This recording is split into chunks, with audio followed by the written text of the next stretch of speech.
Bismillahirrahmanirrahim. Assalamualaikum warahmatullahi wabarakatuh. Alhamdulillahi rabbil alamin. Wa sallallahu ala khairi khalqihi ajma'in. Muhammadin wa alihi at-tayyibin at-tahirin. Puasa adalah manifestasi dari sifat jamaliyah Allah subhanahu wa ta'ala. Para ulama menyebutkan bahwa sifat-sifat Allah terbagi menjadi dua. Ada yang diistilahkan dengan sifat subutiyah dan yang kedua adalah sifat salbiyah. Para urafa menyebutnya dengan sifat jamaliyah dan sifat jalaliyah. Apabila sifat-sifat itu menetapkan sifat kemahaindahan pada yang disifati dan menunjuk kepada sifat-sifat real yang ada pada zatnya, maka ia disebut dengan sifat subutiyah zatiyah atau sifat jamaliyah.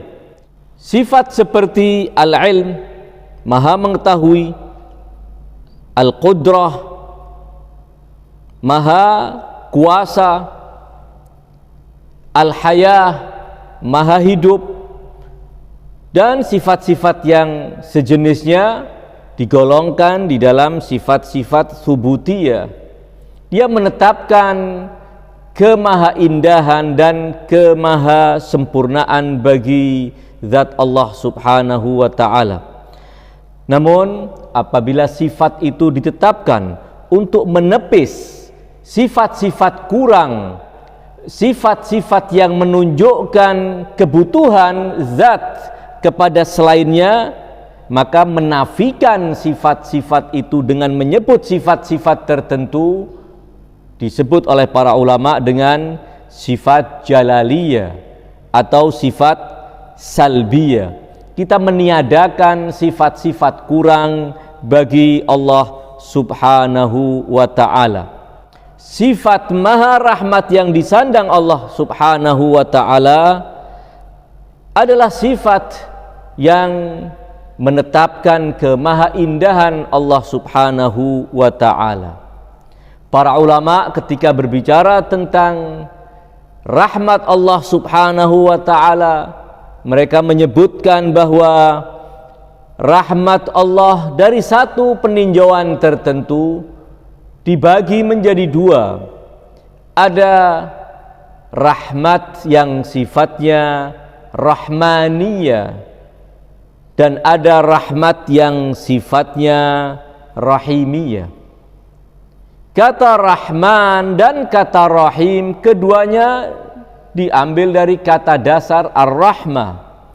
Namun pada tahap pemaknaannya, ketika dikaitkan dengan cakupan rahmat itu, para ulama kemudian membagi. Ada rahmat yang sifatnya rahmaniyah dan ada rahmat yang sifatnya rahimiyah. Rahmat yang sifatnya rahmaniyah, dia bersifat umum. Semua akan mendapatkan rahmat Allah tanpa terkecuali.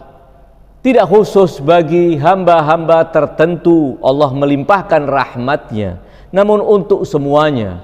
Dan alam semesta ini wujud dengan rahmat Allah, berlangsung dengan rahmat Allah.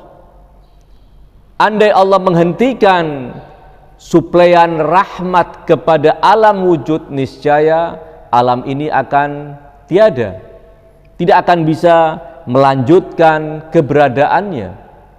Ketika berbicara tentang rahmat Allah subhanahu wa ta'ala, kita harus meniadakan makna-makna negatif, karena secara bahasa kata rahmah adalah keterenyuhan yang dirasakan oleh seorang ketika menyaksikan ada pemandangan-pemandangan yang mengundang iba, yang mengundang kasihan, yang mengundang perhatian.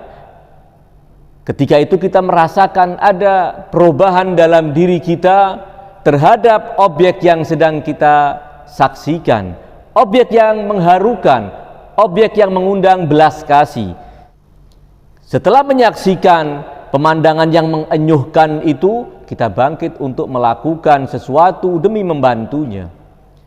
Tentu makna ini tidak bisa kita tetapkan bagi Allah Subhanahu wa ta'ala ketika kita mensifati bahwa Allah adalah zat yang maha rahman. Ada perubahan-perubahan kondisi pada zat Allah ketika menyaksikan hambanya dalam keterpurukan, ketika menyaksikan hambanya dalam kondisi yang membutuhkan bantuan. Tentu tidak demikian. Namun ar-rahmah yang disandang oleh Allah Subhanahu wa ta'ala adalah memberikan nikmatnya, memberikan bantuannya kepada hamba-hamba yang membutuhkan bantuannya. Sebagaimana disebutkan dalam sebagian riwayat yang dikutip oleh Ar-Raghib Al-Isfahani dalam Mu'jam Mufradatil Quran, menjelaskan tentang sifat ar-rahmah yang disandang oleh Allah Subhanahu wa ta'ala. Riwayat itu menjelaskan rahmat dari Allah adalah pemberian nikmat dan anugerah, dan rahmat dari manusia adalah keterenyuhan hati dan rasa belas kasih, rasa iba. Tentu berbeda ketika kita menetapkan sifat rahmat bagi Allah dengan ketika kita menetapkan sifat itu bagi hamba, bagi makhluk, bagi manusia. Sebenarnya makna bahasa kata ar-rahmah seperti yang disebutkan oleh para ulama dalam kamus-kamus bahasa Arab yang menunjukkan arti adanya keterenyuhan hati, adanya kelemah lembutan, adanya belas kasih, rasa cinta, rasa iba dan semisalnya, pada dasarnya adalah mukaddimah dari rahmat itu sendiri. Keterenyuhan bukan rahmat itu, belas kasih dan iba bukan rahmat itu, namun ini adalah mukaddimah, dan itu tentu hanya berlaku bagi hamba. Ketika kita menetapkan sifat rahmat bagi Allah Subhanahu wa ta'ala, tentu adanya perubahan-perubahan kondisi yang dialami oleh makhluk harus kita jauhkan dari Allah Subhanahu wa ta'ala. Kita menetapkan sifat rahmat bagi Allah Subhanahu wa ta'ala dengan pengertian bahwa Allah yang selalu melimpahkan nikmatnya, melimpahkan anugerahnya, memberikan perhatiannya, menolong hamba-hambanya, tanpa harus ada makna keterenyuhan tersebut. Itu yang dijelaskan dalam salah satu sabda Al-Imam Amiril Mukminin, di mana beliau berkata, Rahimun la yusafu birriqqah. Allah adalah zat yang maha rahim, namun tidak disifati dengan keterenyuhan. Makna keterenyuhan harus dijauhkan dari Allah Subhanahu wa ta'ala. Allah maha rahim. Ini dari satu sisi. Rahmat Allah Subhanahu wa ta'ala terbagi menjadi dua seperti telah dijelaskan. Rahmat yang sifatnya rahmaniyah untuk semua makhluknya tanpa terkecuali, tidak hanya khusus di alam dunia namun juga hingga alam akhirat.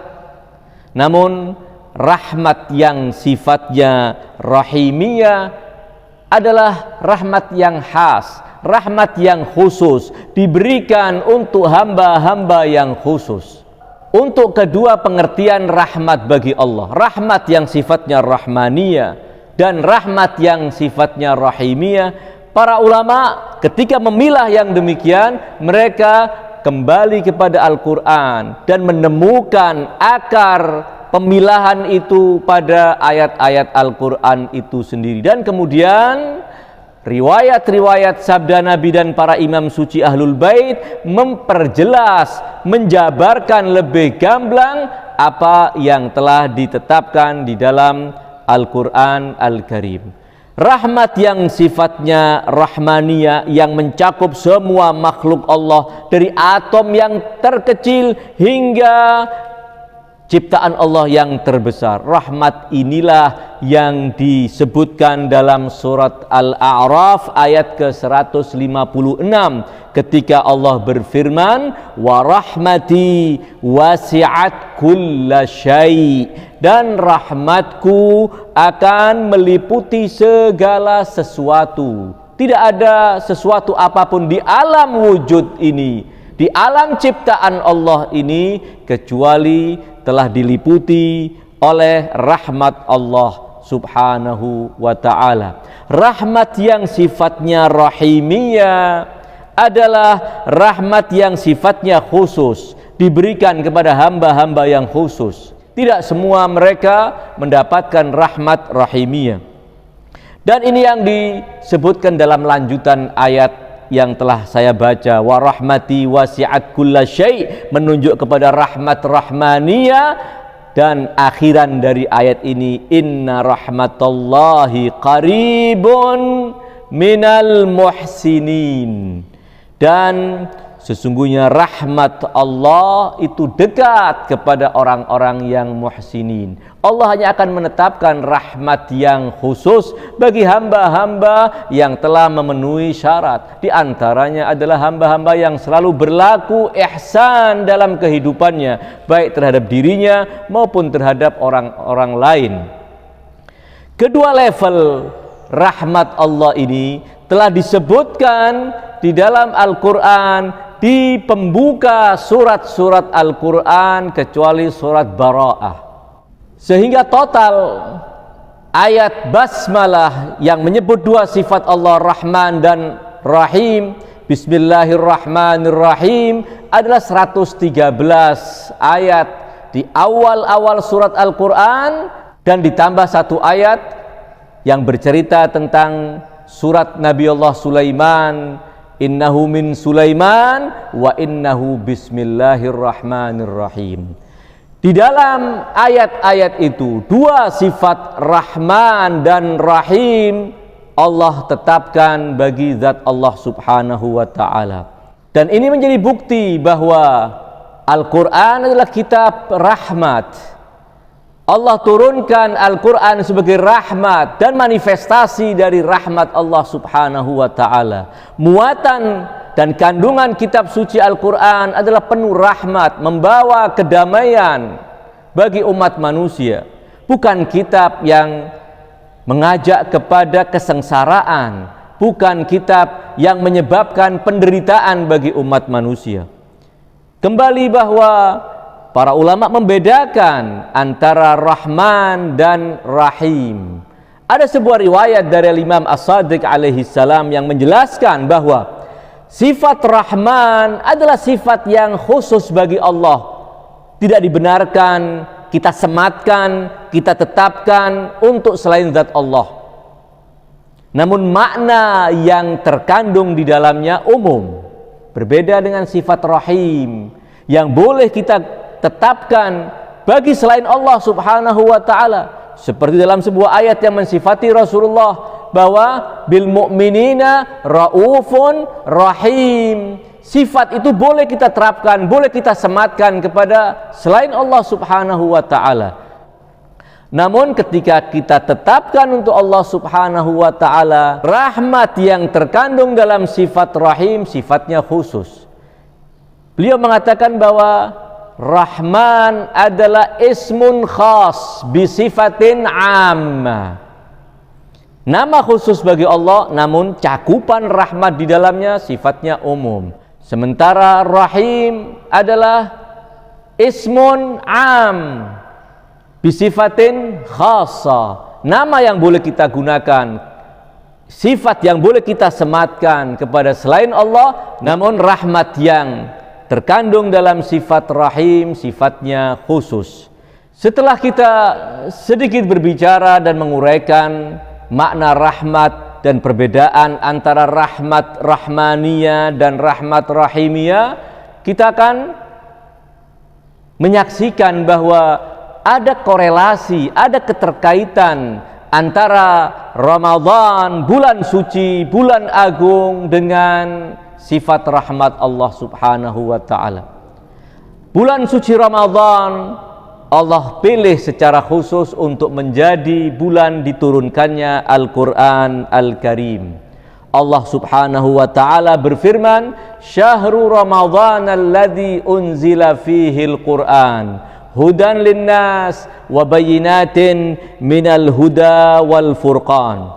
Bulan Ramadhan yang di dalamnya Al-Quran diturunkan sebagai petunjuk bagi manusia dan penjelasan-penjelasan mengenai petunjuk itu dan pembeda antara yang hak dan yang batil. Ketika Allah menurunkan kitab sucinya untuk umat manusia kepada nabi terakhir yang termulia di antara para nabi dan rasulnya, itu menjadi bukti bahwa Allah memberikan perhatian yang sangat luar biasa kepada ciptaannya agar makhluknya bisa menitih jalan menuju kesempurnaan. Al-Quran Allah turunkan sebagai manifestasi dari sifat rahmat Allah, sifat rahim Allah kepada umat manusia.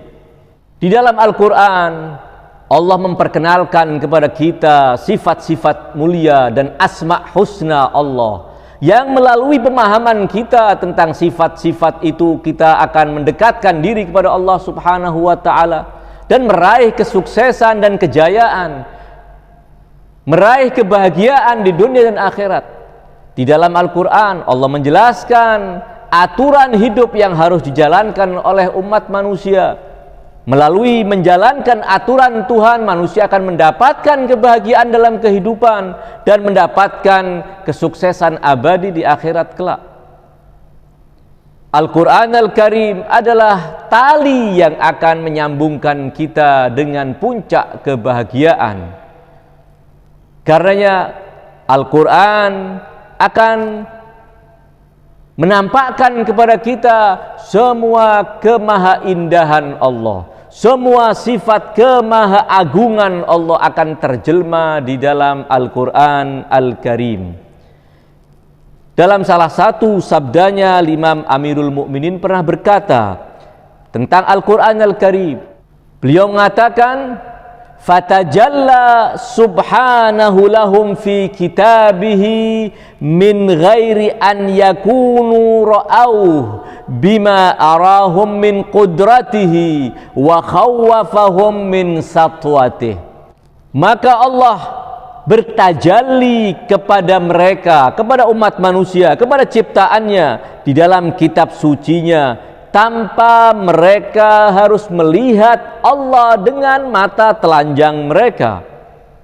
Dengan apa yang Allah tunjukkan kepada mereka dari kemahakuasaan Allah dan dengan menakut-nakuti mereka akan kemahaperkasaan Allah. Allah menjelaskan kepada kita bagaimana nasib orang-orang dan kaum-kaum yang membangkang kepada Allah Subhanahu wa ta'ala, agar menjadi pelajaran bagi kita bagaimana Allah memberikan nikmat dan anugerahnya kepada hamba-hamba yang taat kepadanya, juga sebagai motivasi bagi kita agar kita juga mengikuti jalan mereka.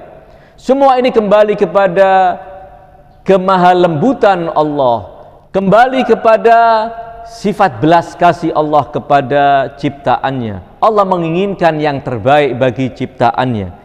Dengan demikian jelas bagi kita kaitan antara bulan suci Ramadan dan kemaharahmatan Allah Subhanahu wa ta'ala. Mudah-mudahan kita digolongkan oleh Allah dari hamba-hamba yang selalu mendapatkan curahan rahmat rahimiyah, mendapatkan perhatian dari Allah dengan belas kasih-Nya, dengan menuntun kita selalu di jalan kebenaran, selalu menaati perintah-perintahnya dan meninggalkan larangan-larangannya, selalu berguna bagi hamba-hamba Allah Subhanahu wa ta'ala. Wa sallallahu ala khairi khalqihi ajma'in, Muhammadin wa alihi at-tayyibin at-tahirin, wa ghafarallahu lana wa lakum amin. Wassalamu alaikum warahmatullahi wabarakatuh.